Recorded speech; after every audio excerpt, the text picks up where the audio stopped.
ഈ ഹോളിവുഡ് സിനിമകളുടെ കാര്യമെടുത്താൽ വല്ലപ്പോഴൊക്കെയാണ് ഒരു ബിഗ് ബഡ്ജറ്റ് മോശം സിനിമ അല്ലെങ്കിൽ അത്രയും ബിലോ ആവറേജ് എന്ന് തോന്നുന്ന ഒരു സിനിമ നമുക്ക് കാണാൻ കഴിയുന്നത്. വല്ലപ്പോഴൊക്കെ ഒരു മാഡം വെബ്, ചിലപ്പോൾ ഒരു എക്സ്പെൻഡബിൾസ് 4 അല്ലെങ്കിൽ വർഷത്തിൽ ഒരിക്കൽ ഇറങ്ങുന്ന ഫാസ്റ്റ് ആൻഡ് ഫ്യൂറിയസ് സിനിമകൾ. ആ ഒരു ലിസ്റ്റിലേക്ക് എല്ലാ തരത്തിലും ചേർക്കാൻ കഴിയുന്ന ഒരു സിനിമയാണ് ഈ ആഴ്ച റിലീസ് ചെയ്ത Borderlands. Hello everyone and welcome to weekend reviews. ഇന്ന് ഞാൻ റിവ്യൂ ചെയ്യാൻ പോകുന്നത് സയൻസ് ഫിക്ഷൻ ഫാന്റസി സിനിമയായ ബോർഡർലാൻഡ്സ് ആണ്. ബോർഡർലാൻഡ്സ് എന്ന അതേ പേരിലുള്ള ഫസ്റ്റ് പേഴ്സൺ ഷൂട്ടർ ഗെയിമിന്റെ ഒരു അഡാപ്റ്റേഷനാണ് ഈ സിനിമ. 2 തവണ അക്കാഡമി അവാർഡ് കിട്ടിയ കേറ്റ് ബ്ലാൻഷെറ്റ് ആണ് പ്രധാന വേഷത്തിൽ ഇവിടെ വരുന്നത്. അതായത് ടാർ എന്ന അക്ലൈംഡ് സിനിമയ്ക്ക് ശേഷം പുള്ളിക്കാരി ചെയ്യുന്ന അടുത്ത സിനിമ. കേറ്റ് ബ്ലാൻഷെറ്റിനോടൊപ്പം ഓസ്കാർ കിട്ടിയ ജേമി ലീ കേർട്ടസും പിന്നെ കെവിൻ ഹാർട്ടും ജാക്ക് ബ്ലാക്ക് എന്നിവരും സപ്പോർട്ടിംഗ് റോളിൽ വരുന്നുണ്ട്.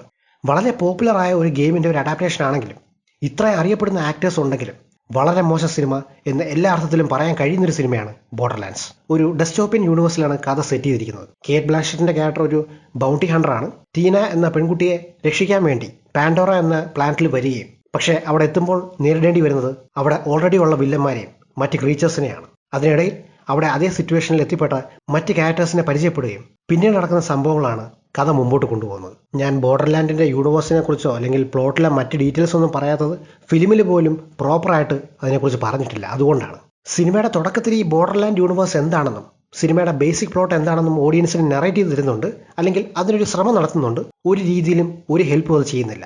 ആദ്യത്തെ 1 മണിക്കൂർ കഴിയുമ്പോഴേക്കും ഒരു ചെറിയ ലെവലിലെ പ്ലോട്ടിലേക്ക് കടക്കാൻ അല്ലെങ്കിൽ സിറ്റുവേഷൻ്റെ ആ ഒരു എമർജൻസി നമുക്ക് കാണിച്ചു തരാൻ ശ്രമിക്കുന്നുണ്ട്. പക്ഷേ 0 ഇമ്പാക്റ്റ് ആണ് അത് നമുക്ക് കൊണ്ടുവരുന്നത്. ഒരു കൂട്ടം റഫ് ആൻഡ് ടഫ് ആയിട്ടുള്ള ക്യാരക്ടേഴ്സ് അവരൊരു പ്രത്യേക സാഹചര്യത്തിൽ ഒരുമിച്ച് നിൽക്കുന്നു, ഒരു ടീമാകുന്നു, എന്നിട്ട് ഒരു ഗോളിന് വേണ്ടി അവർ ശ്രമിക്കുന്നു. ഞാനിപ്പോൾ പറഞ്ഞത് ഗാർഡിയൻസ് ഓഫ് ഗാലക്സിയുടെ പ്ലോട്ടാണ്. പക്ഷെ നിങ്ങൾക്ക് ഇവിടെ കാണാൻ പറ്റുന്നത് ഗാർഡിയൻസ് ഓഫ് ദ സോളാർ സിസ്റ്റത്തിന്റെ പ്ലോട്ടാണെന്ന് വേണമെങ്കിൽ പറയാം. 0 എക്സ്പോസിഷൻ, 0 ക്യാരക്ടർ ഡെവലപ്മെന്റ്. അതാണ് ഇവിടെ. ഒരു ക്യാരക്ടറിനും പ്രോപ്പറായ ഒരു ബാക്ക് സ്റ്റോറിയോ നമുക്ക് യാതൊരു രീതിയിലൊരു ഇമോഷണൽ കണക്ഷൻ ഫീൽ ചെയ്യുന്ന തരത്തിലുള്ള സീൻസോ മൊമെന്റ്സോ കൊടുത്തിട്ടില്ല. ഇതിലെ വില്ലന്റെ കാര്യം പറഞ്ഞാൽ ഇമാതിരി ഒരു ദുരന്തം വില്ലനെ ഈ അടുത്തൊന്നും കണ്ടിട്ടില്ല. 0 മോട്ടിവേഷനാണ് പുള്ളിക്ക്. വഴിയെ പോയ ആരെയോ പിടിച്ച് ഒരു സോട്ടും കൂട്ടുവിട്ട് പിടിച്ച് വില്ലനായിട്ട് നിർത്തിയിരിക്കുന്ന പോലെയായിരുന്നു. സത്യം പറഞ്ഞാൽ ഇതൊരു ബിഗ് ബഡ്ജറ്റ് നെറ്റ്ഫ്ലിക്സ് സിനിമയായി ഡയറക്റ്റ് OTT റിലീസ് ചെയ്യേണ്ട ഒരു സിനിമയാണെന്ന് തോന്നി. അല്ലെങ്കിൽ മൾട്ടിപ്പിൾ സീസൺസ് ഉള്ള ഒരു TV സീരീസ് എന്ന നിലയിൽ. അതിനുള്ള ലോറും യൂണിവേഴ്സും ക്യാരക്ടേഴ്സും ഒക്കെ ഓൾറെഡി ഉണ്ട്. പക്ഷേ ഇവിടെ അത് കംപ്ലീറ്റ് ആയിട്ട് വേസ്റ്റ് ചെയ്തു എന്ന് പറയേണ്ടി വരും. വളരെ പ്രഡിക്റ്റബിൾ ആയിട്ടുള്ള ട്വിസ്റ്റും കൂടെ ആയപ്പോൾ ആ ഒരു കോറം തികഞ്ഞു എന്ന് വേണമെങ്കിൽ പറയാം. ഇനി പോസിറ്റീവായി തോന്നിയ വളരെ കുറച്ച് കാര്യങ്ങളിലൊന്നാണ് കേറ്റ് ബ്ലാൻഷെറ്റ്. അവരുടെ ലുക്കും സ്ക്രീൻ പ്രസൻസുമാണ് ഈ സിനിമയെ അല്പമെങ്കിലും സഹിക്കബിൾ ആക്കുന്നത്. സിനിമ കണ്ടറിയാം അവർ ഭയങ്കര എൻജോയ് ചെയ്ത് കെയർ ഫ്രീ ആയിട്ട് ചെയ്ത റോളാണെന്ന്. അവരുടെ ആക്ഷൻ സീക്വൻസുകളും നല്ല രസമായിരുന്നു. ആ ഒരു സ്വാഗ് ഒക്കെ നൈസായിരുന്നു. കേറ്റ് ബ്ലാൻഷെറ്റ് ഒഴികെ പിന്നെ അല്പമെങ്കിലും എഫക്റ്റീവായിട്ട് തോന്നിയത് ജാക്ക് ബ്ലാക്കിന്റെ ക്ലാപ് ട്രാപ്പ് എന്ന റോബോട്ടിന്റെ ഒരു വോയിസ് ആക്ടിംഗ് ആണ്. അതിപ്പോൾ ജാക്ക് ബ്ലാക്ക് ഏത് ക്യാരക്ടറിന് വോയിസ് കൊടുത്താലും അത്രയും നന്നായിട്ട് ചെയ്യും. സോ ഇവിടെ ആ ഒരു കോമഡി റിലീഫ് കൊണ്ടുവന്നത് പുള്ളിയുടെ ആ ഒരു പെർഫോമൻസ് കൊണ്ടായിരുന്നു. ജേമി ലീ കേർട്ടസിനൊന്നും കാര്യമായിട്ട് പെർഫോം ചെയ്യാൻ ഉള്ള ഒരു സ്പേസ് ഈ ഫിലിമിലില്ല. ഈ സിനിമ അർഹിക്കാത്ത ലെവൽ ഓഫ് VFXും ആർട്ട് ഡിസൈനും ഒക്കെയാണ് ഇവിടെ കൊടുത്തിരിക്കുന്നത്. ഗാർഡിയൻസ് ഓഫ് ഗാലക്സി ലെവൽ VFXും സെറ്റ് ഡിസൈനും ഉണ്ടെന്ന് തന്നെ വേണേൽ പറയാം. ചിലയിടത്ത് നല്ല ബോറായിട്ട് ഫീൽ ചെയ്യുമെങ്കിലും ഓവറാൾ ആ ഒരു ക്വാളിറ്റി അവർ മെയിൻറ്റെയിൻ ചെയ്തിട്ടുണ്ട്.